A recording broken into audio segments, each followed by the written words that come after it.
हमदही व नसल्ली अला रसूलिहिल करीम अम्मा बाद फ़क़त। नाज़रीन किराम सलामुन अलैकुम। आज हम आपकी खिदमत में फ़ितरे के चंद अहम मसाइल लेकर हाजिर हुए हैं।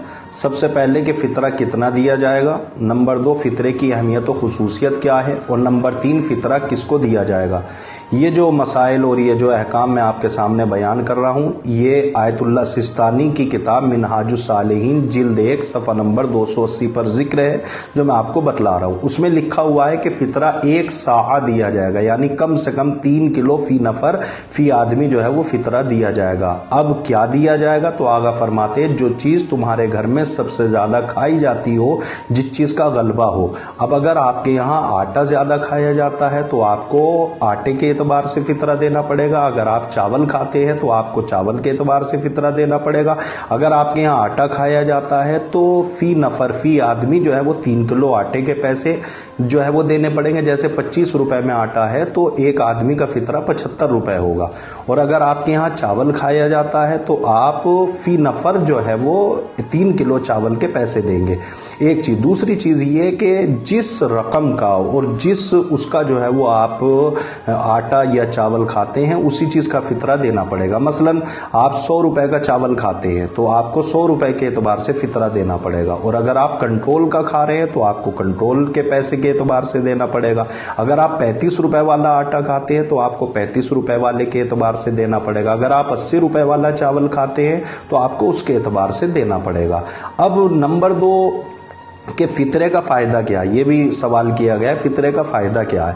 फ़ितरे का फ़ायदा ये है कि हमने जो 30 दिन रोज़ा रखा है, ये फ़ितरा हमारे उन 30 रोज़े की भी हिफाजत करता है और साल भर तक हमारी भी हिफाजत करता है। ये फ़ितरे का फ़ायदा है, यानी हमने जो 30 रोज़े रखे हैं उन 30 रोज़ों को भी फ़ायदा देता है और साल भर तक हमारी भी हिफाजत करता है। अब सवाल ये आता है कि फ़ितरा किसका दिया जाएगा। तो सबसे पहले यह है कि फ़ितरा हर एक का दिया जाएगा, यानी घर में जितने भी लोग हैं खाते पीते हैं, फ़ितरा हर एक का दिया जाएगा। यहाँ तक कि अगर कोई बच्चा दूध पीता हो तो उसका भी फ़ितरा दिया जाएगा।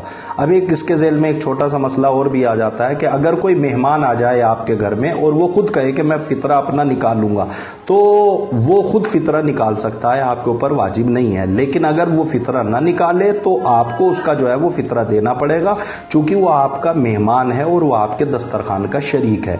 फिर उसके बाद जो है वो फ़ितरा दिया किसको जाएगा, तो मैंने इससे पहले भी बयान किया था, अब भी बयान कर दूं कि सैयद का फ़ितरा सैयद और गैर सैयद दोनों को दिया जा सकता है, लेकिन गैर सैयद का फ़ितरा सैयद को नहीं दिया जा सकता। फिर जो एक सबसे अहम बात है जिसको मैं बयान करना चाहता हूं वो ये है कि फ़ितरा जिस रकम पर जिस पैसे पर निकले उसको तब्दील ना करे। यानी फ़ितरा जो आप निकालते हैं, जिस पैसे के ऊपर जिस नोट के ऊपर आपने निकाला है वो नोट भी आप तब्दील ना करें, वही पैसा और वही नोट आप जो है वो मुस्तहक तक पहुंचाएं।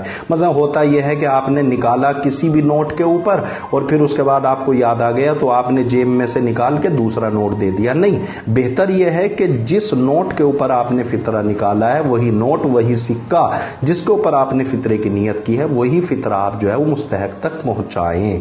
फिर उसके बाद एक चीज़ आती है कि फ़ितरा कब वाजिब होता है। तो फ़ितरा शब ईद से वाजिब हो जाता है और बेहतर है कि नमाज ईद से पहले इसको अदा कर दिया जाए। यानी शब ईद से वाजिब हो जाता है और नमाज ईद से पहले इसको अदा कर देना ज़रूरी है।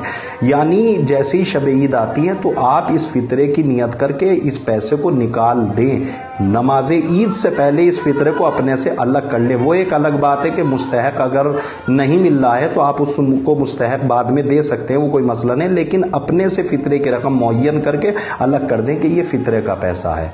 और आखिर कलाम में इस बार फ़ितरे की रकम जो तकरीबन मुअय्यन की गई है, जिनके यहाँ आटा खाया जाता है, तो इस बार फ़ितरे की रकम 75 रुपया फ़ी नफ़र फ़ी आदमी रखी गई है।